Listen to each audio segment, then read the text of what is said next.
Jamuna television পেশাদার সংবাদ মাধ্যম হিসেবেই কাজ করে। তবুও আজকের বিজয়ের দিনে উল্লাসে যমুনাকে ভাগিদার করতে চেয়েছেন হাজার হাজার মানুষ।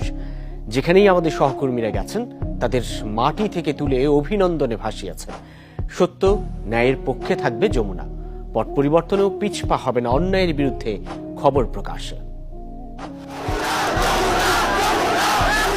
যমুনা টেলিভিশন সামনে থাকে, সামনে রাখে। সবার ভালোবাসার যমুনা টেলিভিশন আবারও সিক্ত ছাত্র জনতার মিছিলে। সাংবাদিকতার নিয়ম নীতি মেনে সঠিক সংবাদ পরিবেশনের কথা উল্লেখ করে প্রশংসায় ভাসান হাজার হাজার মানুষ। বৈষম্য বিরোধী ছাত্র আন্দোলনে নিরপেক্ষভাবে সংবাদ তুলে ধরায় তাদের মন জয় করেছে প্রিয় যমুনা টেলিভিশন। সারা দেশ যখন ছাত্র জনতার বিজয়ের আনন্দে, তখন তারা যমুনা টেলিভিশনকেও ভাগিদার করতে চেয়েছে।